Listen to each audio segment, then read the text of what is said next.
Let's listen to this man. He got some good news for you. Hey, man, listen. Hey, everybody, gather near.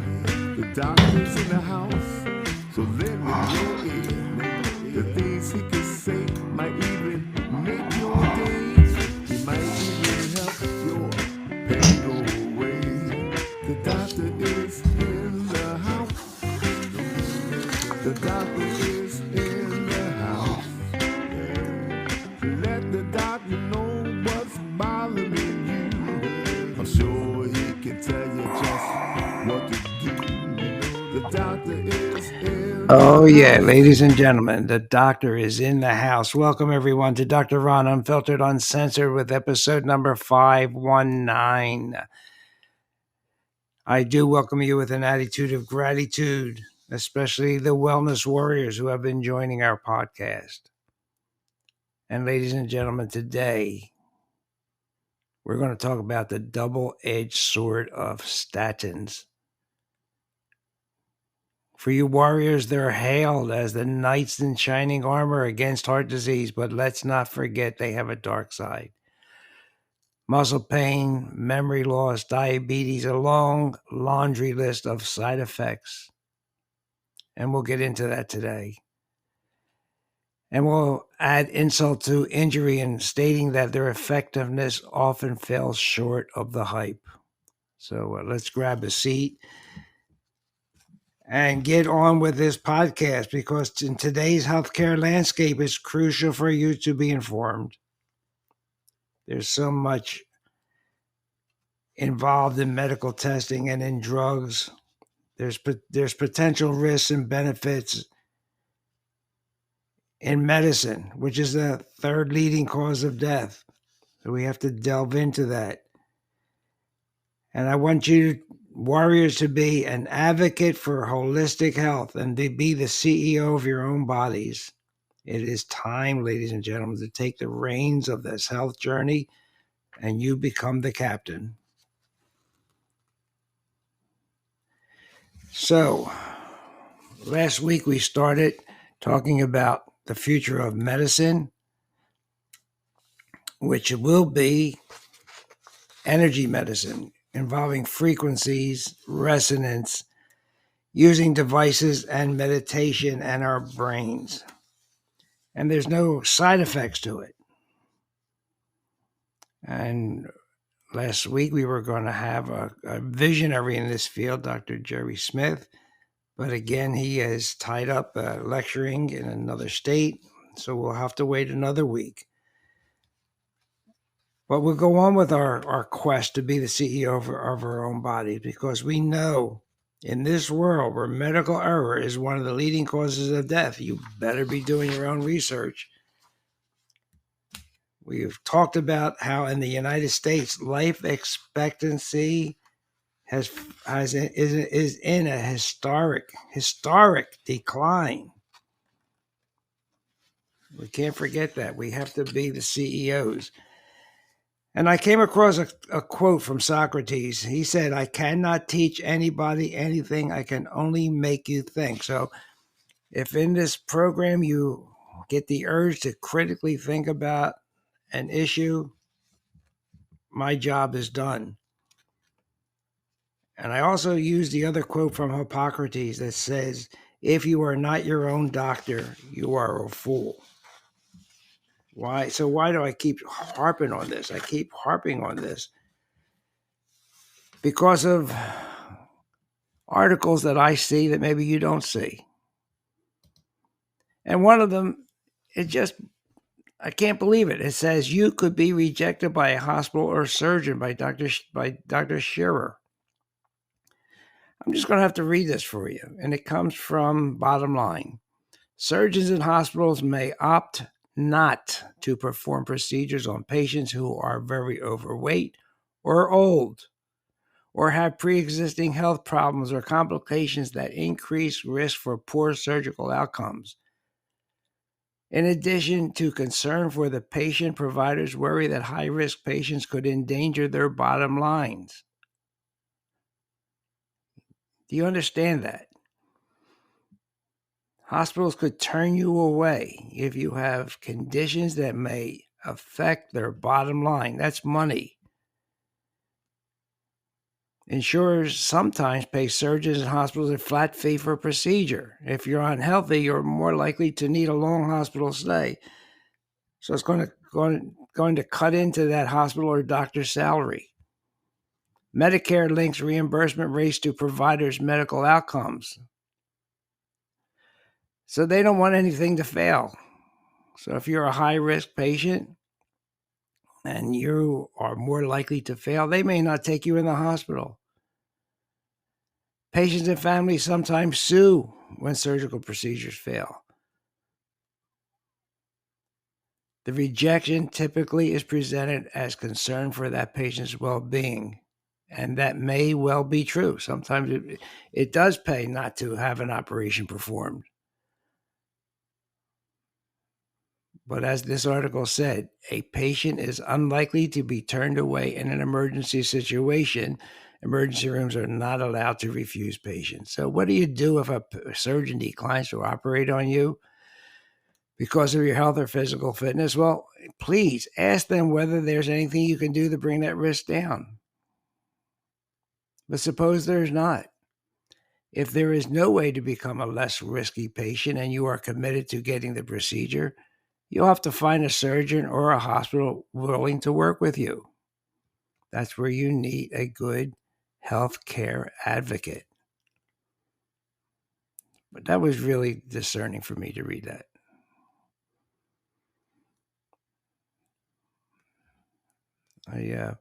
Again, that's why we have to be our own CEOs. We have to be wellness warriors and take care of ourselves. You know, is there a shortage of coronary care units here in Naples, Florida? They want to build a multi-million-dollar coronary unit. I thought with all the money we're spending on statin drugs and everything else, heart disease is going down. So do you really believe that? You really believe there's less heart disease around? Well, the statins were supposed to do that. But like everything else in medicine, it's easier to give a drug rather than to go into a program of lifestyle changes. This statin drugs in 2022 hit almost $15 billion with projections to go to $18 billion in 2028. So do you see why allopathic medicine likes to keep you sick, keep coming back for more drugs, thinking that cholesterol is the problem?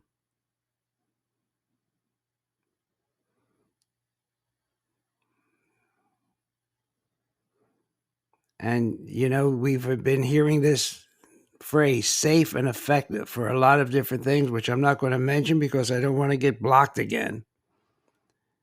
But not one size fits all in matters of health, especially in medicine.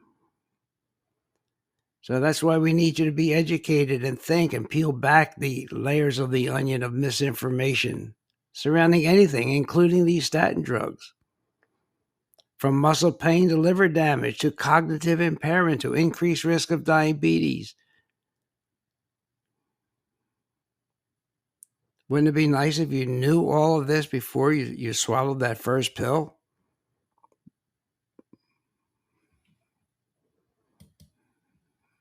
So if you're one of the millions of people diagnosed with high cholesterol, you will be more than likely given a prescription. As I said, it's easier to do that than to talk to you about exercise and diet and lifestyle limitations and so forth.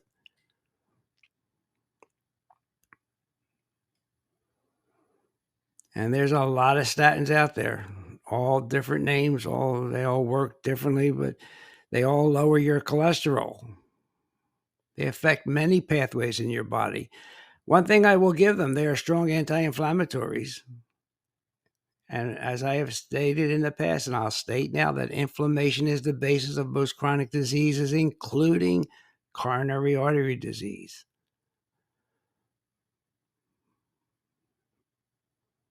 But statins don't suck out the cholesterol from your arteries. And if you have a bunch of cheesy, oily fries, it does negate the effect of those fries. These drugs merely suppress production of cholesterol in your liver, new production. And you are given a pill and told you should take it, that this pill will make you be better. In fact, there are studies out there that state that statins stimulate atherosclerosis and heart failure. Wow, how about that? Researchers have concluded, quote, the epidemic of heart failure and atherosclerosis that plagues the modern world may paradoxically be aggravated by the pervasive use of statin drugs, unquote. Isn't that an irony? Wow. I'm not going to go real deep into this today, but for the last 6 months or so, I've been talking to you about mitochondrial dysfunction, those powerhouse engines in our body. They're generators that keep us going, keep us energetic. But your heart has the most mitochondria of any organ. Because why? It works 24 hours a day. The heart is a very high energy muscle. And it needs your mitochondria to work. It needs thriving mitochondria and energy. And guess what? Here's another ironic twist. Statins are toxic to mitochondria because they deplete coenzyme Q10, which is needed for healthy mitochondria. They deplete heme A, that brings oxygen around our bodies. If we don't have this energy production, we get tired. Our heart gets tired.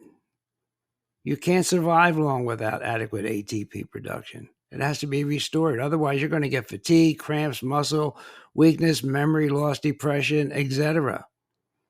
Guess what else statins inhibit? The biosynthesis of vitamin K2. And that's only if we have a superior interior, only if we have a healthy intestinal gut flora. Do you? I've been talking about it. I've been talking about megaspores for a long time. But there's hardly anyone that has a perfect gut G2. You get that from supplementation and also from fermented veggies. You know what it does? When you take vitamin D3, it protects your arteries from calcium plaques and atherosclerosis, as does it even if you're, just in a general manner. K2 protects you. Without enough K2, statin-induced or not, you're compromised. Do you know that statins also block selenium-containing proteins?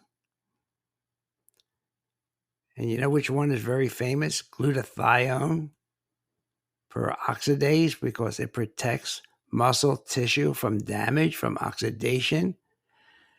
And what's the busiest muscle of your body? Yeah, your heart. 24/7, baby, it's working. Your heart muscle cells are burned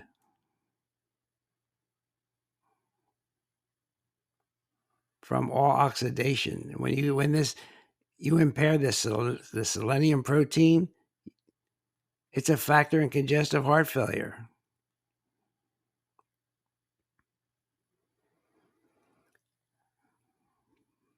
These are supposed to be the cure-all. You go to any doctor, your cholesterol is 2 points above normal. You need to be on a statin. Are you taking your statin? That's the first thing they're going to ask you.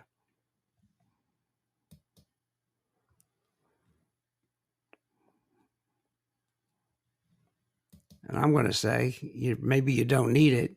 And maybe you should be, in addition, you should be definitely taking the spore biotics. They don't contain any live bacillus strains, only its spores, but they are protected from injury inside your intestines until they get to your large intestine where they are needed. And then they help the species of bacillus in your gut to turn sugar into vitamin C.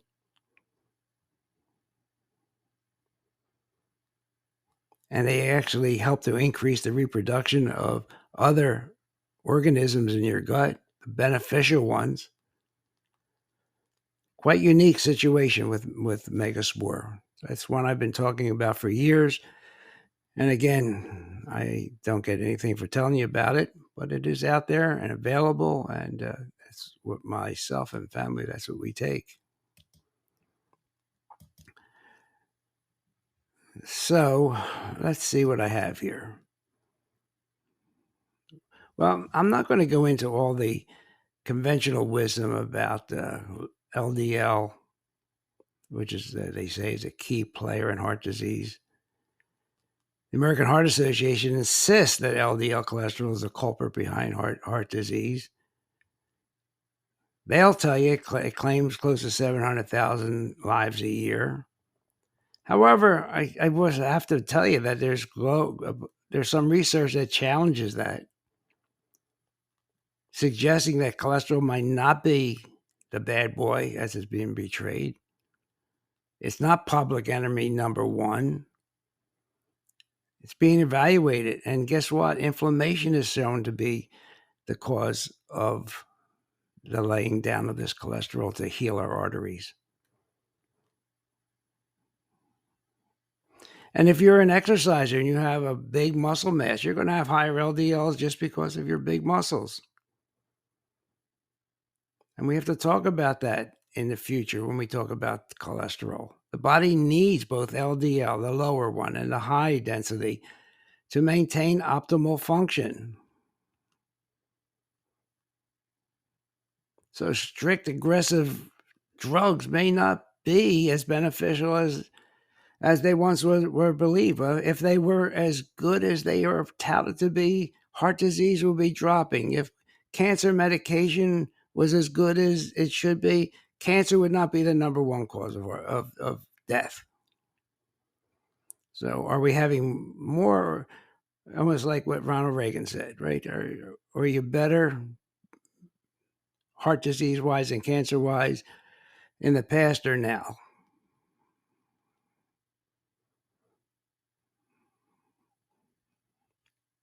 And there are finally some articles coming out questioning the effectiveness of statins. So what are their dangers? Just briefly. The number one thing that we see is muscle pain and weakness. Sharp cramps, persistent tenderness, muscle fatigue, even tendinitis. And sometimes these are reversible and sometimes they are not. Sometimes they progress into chronic muscle inflammation. And when we were seeing, I don't know the exact, don't quote me on this, but it used to be like 1 out of a 1,000 patients with rhabdomyolysis, which is a potentially fatal disease. We're seeing it now in 1 out of hundreds, not thousands. And again, I can't tell you enough how they stress the mitochondria. They stress it, ladies and gentlemen. And despite the claims that around these drugs that they cure heart disease, they could have a detrimental effect. They may worsen heart failure. Believe that. And that's a significant factor because it can challenges what most people would think about statins, that they are beneficial for your heart. And why do they do that? Because they are mitochondrial toxins. They reduce the functional muscles of the heart. Why would you want to do that? Well, we know it's one of the reasons is because the CoQ10 enzyme is decreased. So if by chance you are taking one, don't you think you should be taking an appropriate dose of CoQ10?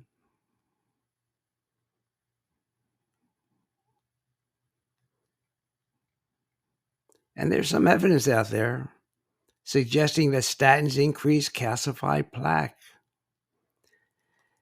There's also evidence in general. Statins, you don't take them for a week. Like most pharmaceutical products, they're intended to be taken for years, chronically. And then if you get a side effect from the drug, they tell you it's not. They don't go into the why you're getting the side effect. They just say it's from your heart disease or whatever. But when you take a drug chronically, it's really not good for you. But prolonged use of statins may, not definitely, might be linked to an increased risk of certain cancers. The BMC Cancer Journal included patients diagnosed with primary cancers between 1998 and 2008. They made all kinds of adjustments for other drugs, and they analyzed 88,125 cases and so forth. And it looked like they were linked, now the word is might or may, linked to a higher risk of colorectal, bladder, and lung cancer. And gosh, as I said, there's millions and millions of people taking these drugs. Lipitor, the most widely prescribed statin, has secured its place as one of the best-selling drugs in history. Another Pfizer product. But there is an association between this class of drugs and an increased risk of ALS, the Lou Gehrig's disease, or ALS-like symptoms. You have to ask your doctors about this. They should tell you this before they give you that prescription.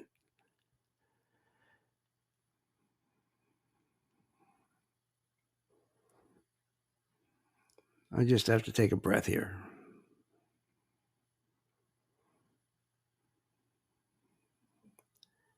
So, mood changes and memory loss. Now, isn't that great? Numerous studies have linked statin use to memory problems, impaired concentration, difficulty recalling words. Gosh, and I don't take statins, and I have trouble saying that, which could indicate cognitive decline. Your brain is mostly cholesterol. You need fat for your brain. But nobody talks about it. Nobody talks about the mood changes. I'll get into that a little bit later, about when you go to a doctor. There's 44,000 diseases he can diagnose you with.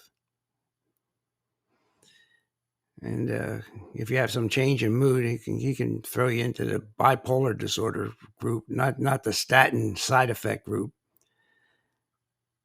And are we seeing more or less Parkinson's disease in this country? Well, statins have come under scrutiny due to their potential link to Parkinson's disease.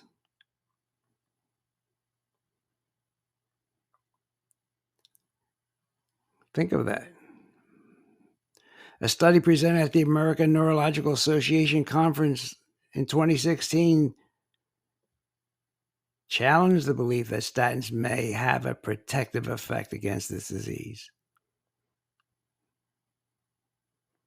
Challenged it. Surprisingly, the study did not endorse the protective effect of statins against neurodegenerative diseases. Instead, they found a significantly higher prevalence of Parkinson's disease. They started the study hoping that statins would prevent it. No, it turned out it made it worse. You get more Parkinson's disease.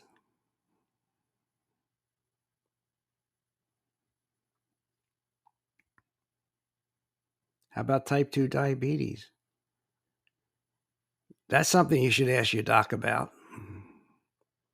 because the evidence is really accumulating regarding the association with diabetes. There's many articles he has available to him. They're in PubMed. They're in Medline. They've been examined. There's cohort studies where they include a lot of studies. One of them I looked at was 20 studies that revealed a significant association between statin use and increased risk of diabetes. Now, wouldn't you think during this time of pandemics, epidemics, this demic, that demic, scamdemic, whatever, you want a strong immune system? Well, statins are generally prescribed what? To lower cholesterol, protect your heart, make you feel better. But there's a journal called the Journal of Infectious Diseases that have highlighted a concerning implication regarding the immune system's response to flu viruses in individuals taking statins. Maybe some of you have heard of Emory University. They analyzed 140,000 records that contacted the flu. And it revealed that those that were taking statin drugs had more severe cases of the flu compared to individuals not using those cholesterol-lowering drugs. And I could go on and on. There's evidence of statins associated with an increased risk of liver damage. There's evidence out there that indicates that statins can reduce the levels of nutrients in your body. We already mentioned K2, an essential nutrient, and we already mentioned coenzyme Q10. So you must spend some time with your healthcare provider talking about natural approaches to heart health, dietary changes, herbs, supplementation with CoQ10, curcumin, omega-3 acids, but not the fat, not these marine lipids you get. Remember, Professor Peskin has told us, these marine lipids are antifreeze for deep water fish, and when they come to the surface to warmer temperatures, they become rancid. That's why it's hard to find studies showing that marine lipids do any good for anybody. That's why we talk about parent essential oils, PEOs, to replace our omega-3 and omega-6. So this multi-billion-dollar industry of statin drugs, really was swung and given to the American public without informed consent. And Green Medical Information has here's a sample of risks that they state: acute kidney failure, liver dysfunction, cataracts, muscle weakness, rhabdomyolysis, which we talked about, acidosis, where your body gets more acid and more prone to disease, sexual dysfunction, immune system depression, neuropathy. And we didn't talk enough about that, but how many people that you know are fighting neuropathy in their lower extremities, losing their balance, using braces, putting up with pain? Could it be the statins that instigated that? Anemia, pancreatic dysfunction like pancreatitis. These are all diagnoses that Green Med Info has articles to back up. But, they're taken like aspirin. Like, you don't realize that the statins are causing it. And in fact, from what I understand, they were never meant to be taken long term. They're a short, temporary Band-Aid. Right? They don't get to the cause or to the splinter, to the root of the problem. They're only there so you can make your lifestyle changes, your diet, your exercise, your nutritional supplements, to get your cholesterol levels into an optimal range.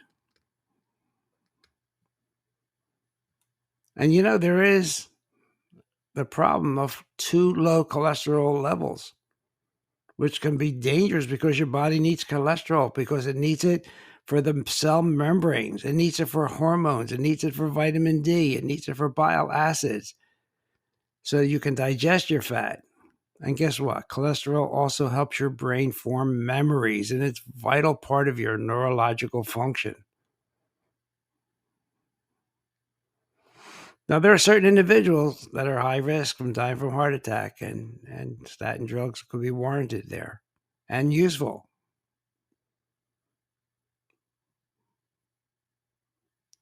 Okay? I'm not saying everybody, but if you have a strong heart attack risk and high cholesterol levels, but these drugs are given out like candy. The most widely prescribed drugs in the United States.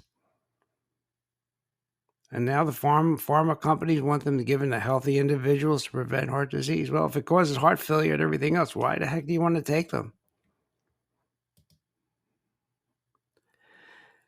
And beside everything else, in the population that I live in, I hear more about neuropathy every day. And statins can cause this nerve damaging diagnosis. They are neurotoxic, ladies and gentlemen.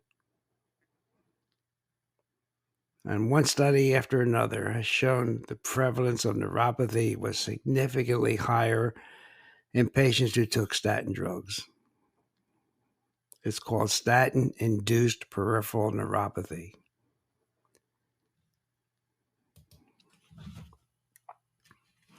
So, let me take a look here. All right. Let's start getting toward the end of this by telling you that there's a study out there that showed a second medical opinion reveals a different diagnosis in 88% of patients. Bada bang, bada boom. 9 out of 10 patients who go for a second opinion are likely to leave with a refined or new diagnosis from what they were first told. So what's that mean? Does that mean the second opinion is better and the first opinion was completely wrong? John Rappaport talked about this. A study from the Mayo Clinic. The original diagnosis in a patient when they went for a second opinion was only kept the same in 12% of the time. But does that mean the second opinion was right? Do you need a third opinion? So if your first doctor gives you a prescription, but the second doctor gives you a different one, who's right? Maybe they're both wrong. Maybe they both made a mistake in their diagnosis. So what does that do for us average patients? If we're not informed, we get confused, we get afraid. We want to know, what is it? What's causing it? You go to another one, he said it's a third opinion. He gives you a prescription and say, well, now finally. So because you got a prescription, does that mean your diagnosis is confirmed? Because why would a doctor give you a drug unless he thought the other two were wrong? What I'm just saying is you really have to do some research of your own. And I want to just give you one tip. Do you know you can order your own blood work without having to wait for a doctor appointment? It's called MyMedLab, MyMedLab. You can order a single or a combination of labs, and they'll give you the results. I haven't used it, but they tell me it's fast and affordable, and you can have your test ready when you go see your physician or healthcare provider. So www.mymedlab.com. So, ladies and gentlemen, please be a wellness warrior. Keep informed. Download our Podbean app and follow Dr. Ron Unfiltered, Uncensored. Go to Rumble, Doc Ron. Go to BitChute, Doc Ron.